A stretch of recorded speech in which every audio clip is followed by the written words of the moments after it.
Hello दोस्तों, मैं हूं प्रदीप गोयत और आप देख रहे हैं पीएस वैली। तो दोस्तों आज का जो हमारा वीडियो होने वाला है वो होने वाला है नारनौल से अंबाला एक्सप्रेस वे के ऊपर। दोस्तों जो हिसार से या सिरसा से आ रहे हैं और दिल्ली जा रहे हैं और बीच में उनको थोड़ा सा जल्दी निकलना है चंडीगढ़ की तरफ, तो वो दोस्तों सीधा महम से रोहतक के बीच में से ये एक्सप्रेसवे होता हुआ आता है। तो वहाँ से ये 200 किलोमीटर चंडीगढ़ पड़ता है आपको। अगर आप हिसार से आ रहे हैं तो सिर्फ 90 किलोमीटर का आप सफ़र तय करेंगे और वहाँ से आप सीधा इसको पकड़ेंगे तो सिर्फ आप मिनिमम 2 घंटे के अंदर चंडीगढ़। और अगर आप दिल्ली से आ रहे हैं तो दिल्ली से भी आपको करनाल होकर जाने की ज़रूरत नहीं है या फिर सोनीपत होकर जाने की ज़रूरत नहीं है, क्योंकि आप सीधा अगर वहाँ से रोहतक को क्रॉस करके भी अगर आप सीधा बाईपास यहाँ पर आते हैं तो भी आप बहुत जल्दी पहुँच पाएंगे, क्योंकि वहाँ से इसकी दूरी 90 किलोमीटर है और हिसार से भी इसकी दूरी 90 किलोमीटर है। और यहाँ से जो चंडीगढ़ की दूरी है वो पड़ती है 200 किलोमीटर। तो 200 यहाँ से दिल्ली से आइए तो भी 290, हिसार से आइए तो भी 290।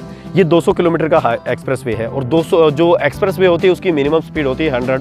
तो दोस्तों यहाँ पर 100 तो आप चला सकते हैं गाड़ी को, और अगर 200 किलोमीटर का सफ़र आप 100 की स्पीड से निकालते हैं तो 2 घंटे में आपने 200 किलोमीटर निकाल लिए दोस्तों।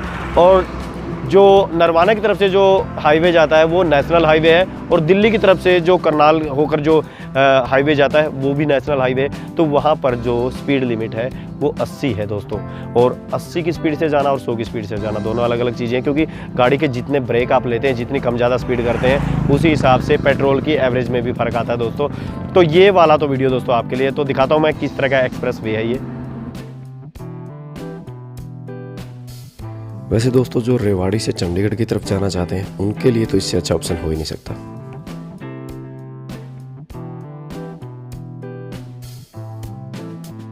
दोस्तों जो एक्सप्रेसवे का जो सबसे बड़ा बेनिफिट मैं आपको बताता हूं दोस्तों, सबसे बड़ा बेनिफिट है यहाँ पर एक्सीडेंट के चांस बहुत ही कम हो जाते हैं या फिर जीरो हो जाते हैं दोस्तों, क्योंकि बाहर से एकदम से कोई भी व्हीकल या आवारा पशु एकदम से नहीं आ सकता दोस्तों। क्योंकि वो जो आप पीछे दीवार देख पा रहे हैं, जो हाईवे की ग्रिल है उससे लगभग 60 फीट की दूरी पर उसे बनाया जाता है और लगभग 6 से 7 फीट ऊंची बनाया जाता है। तो इसकी वजह से बाहरी से कोई एकदम से कोई व्हीकल या फिर आवारा पशु या कुछ भी एकदम से नहीं आ सकता है, कोई भी व्यक्ति भी नहीं आ सकता है। तो इस वजह से दोस्तों एक्सीडेंट के चांस कम हो जाते हैं। हाँ, एक्सीडेंट जो एक्सप्रेस वे पर जो होता है उसका सबसे बड़ा रीज़न होता है दोस्तों टायर के अंदर हवा का दबाव।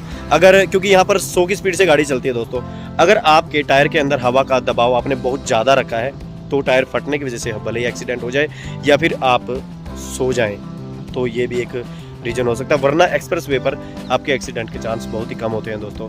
और जो बीच में जो डिवाइडर होता है उसको भी इस तरीके से बनाया जाता है कि दूसरी साइड से भी कोई एकदम से आवारा पशु या कोई भी इंसान एकदम से नहीं आ सकता है। तो ये बड़ा बेनिफिट है दोस्तों। अभी सामने ही सर्विस एरिया का बोर्ड लगा है, तो अब देख लेते हैं यहाँ पर क्या क्या फैसिलिटी है, क्योंकि नया एक्सप्रेसवे बना है तो पता नहीं है कि क्या क्या फैसिलिटी अभी मौजूद है यहाँ पर।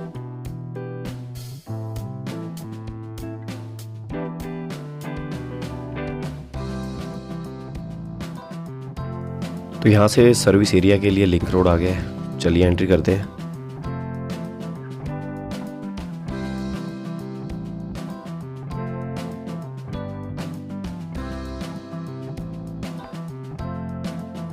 इसको देखकर लग तो नहीं रहा है कि हमें सारी सुविधाएं मिलने वाली हैं।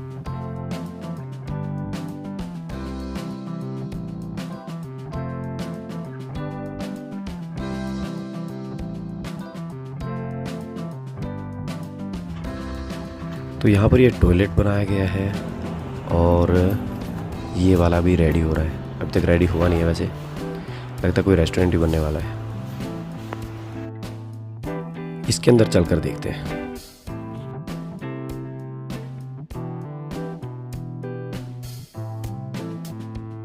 एक एनर्जी ड्रिंक एक और कुछ बस भैया। ओके भैया, थैंक यू। तो दोस्तों जब भी कोई एक्सप्रेसवे बनता है तो उसके पास इस तरह के जो पॉइंट बनाए जाते हैं, इस पर जो सुविधाएं होती हैं वो होती हैं जैसे टॉयलेट की सुविधा होगी, पेट्रोल पंप की सुविधा हो गई, फूड कोर्ट की सुविधा होगी और मेडिकल की जो सुविधा होती है वो भी इसके अंदर आती है। लेकिन अभी फ़िलहाल मैं देखूँ तो यहाँ पर सिर्फ टॉयलेट की सुविधा है और फूड कोर्ट अभी एक ही है। तो यहाँ पर इस पॉइंट पर तो यही है, लेकिन जो भी एक्सप्रेस वे के ऊपर इस तरह के पॉइंट आते हैं तो लगभग आते हैं 300 किलोमीटर का जो एक्सप्रेस वे होता है, लगभग 3 से 4 इस तरह के पॉइंट आते हैं। तो ये तो पहला है दोस्तों, शायद आगे वाले में मिल जाए।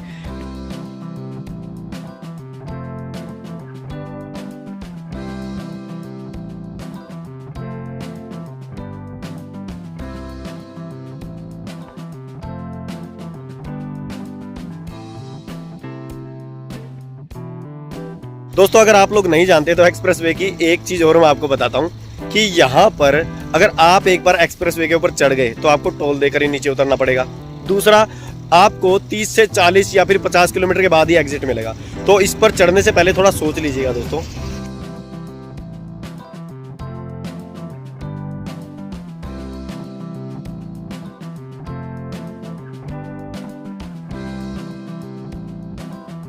दोस्तों इस एक्सप्रेसवे पर एक परेशानी है जो मैंने फेस की है, वो ये दोस्तों, नया एक्सप्रेसवे है तो अभी तक पूरी तरीके से कंप्लीट नहीं हुआ है। तो आप एक चीज का ध्यान रखिएगा दोस्तों, वैसे जो एक्सप्रेसवे होता है ना उसके ऊपर पेट्रोल पंप होता है, ठीक है दोस्तों, हर 60 से 70 किलोमीटर के ऊपर या फिर 100 किलोमीटर के ऊपर एक पेट्रोल पंप मिल ही जाता है। तो अभी तक मुझे यहाँ पर एक भी पेट्रोल पंप नहीं दिखाई दिया दोस्तों। मैं 150 किलोमीटर इस पर चलकर आ गया हूँ।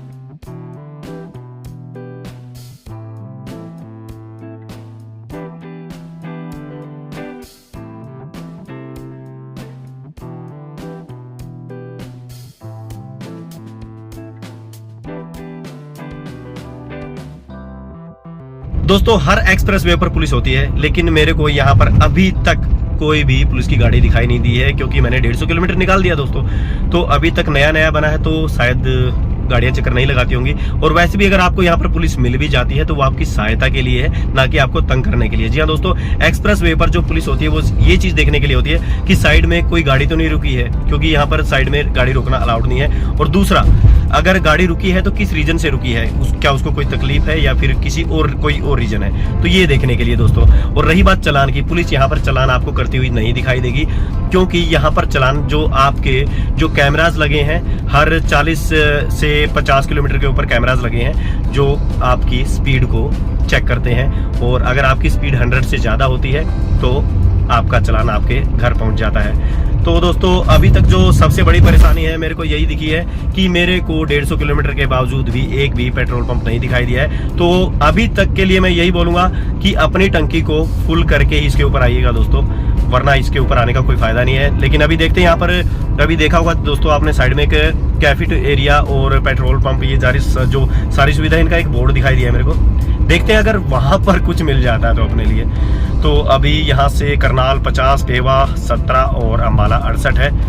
तो देखते हैं, ये देखिए दोस्तों, अभी यहाँ से अम्बाला के लिए सीधा दिखा रहा है और पेवा के लिए आप यहाँ से नीचे उतर सकते हैं। ये साइड में देखिए दोस्तों, ये बोर्ड आ गया है।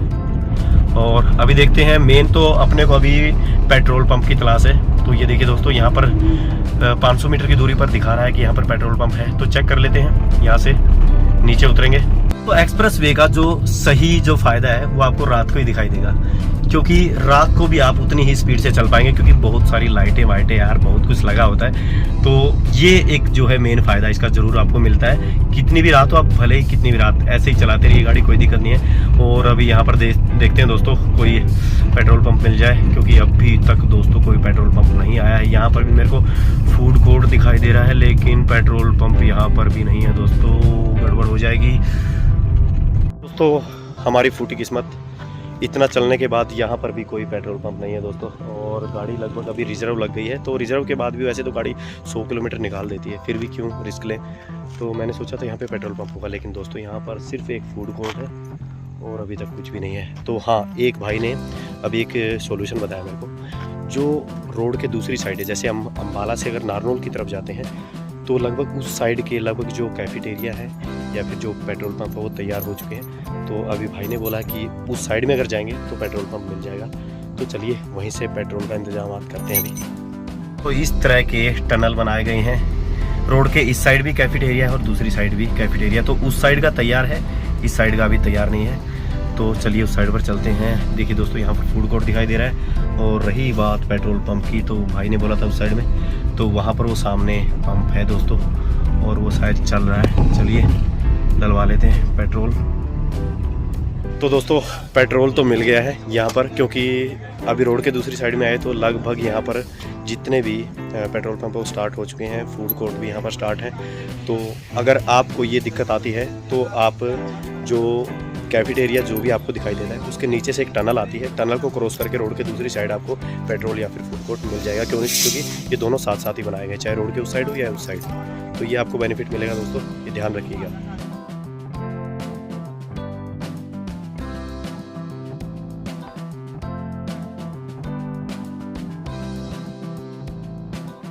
तो यहाँ पर ये बहुत बड़ा टोल दिखाई दे रहा है और ये टोल हमेशा एक्सप्रेस वे के एंड में बनाया जाता है, तो इसका मतलब अभी एक्सप्रेस वे ख़त्म होने वाला है।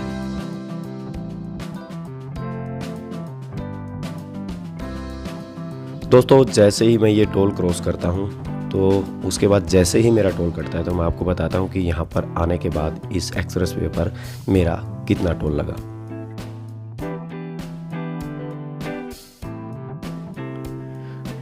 दोस्तों इस एक्सप्रेस वे पर जो मेरा टोल कटा है वो है 200 रुपये। जी हाँ दोस्तों, 200 ही मेरा टोल कटा है।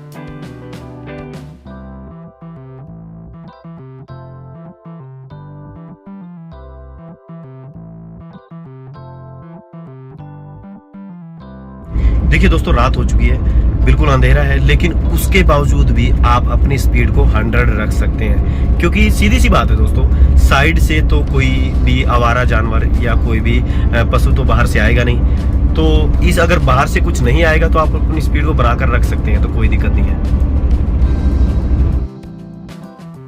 और जैसे ही एक्सप्रेस वे ख़त्म होगा ना तो आप समझ जाएंगे दोस्तों कि एक्सप्रेस वे में और हाईवे में क्या अंतर है, वो आपको देखने को मिलेगा दोस्तों। सबसे पहले तो ये जो ग्रिल आपको दिखाई दे रही है ना साइड में, ये दोनों हट जाएंगी।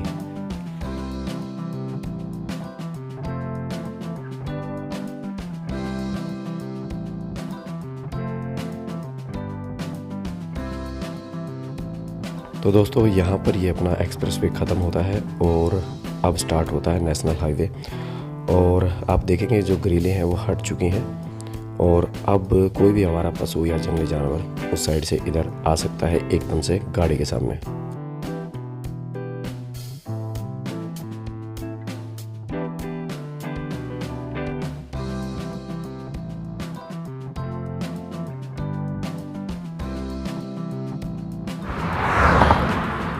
तो दोस्तों ये था छोटा सा video Narnaul Ambala express way के ऊपर। तो कैसा लगा ये वीडियो और कैसी लगी इसमें दी गई जानकारी, आगे भी ऐसी वीडियो लाता रहूँगा, देखते रहिए PS वैले।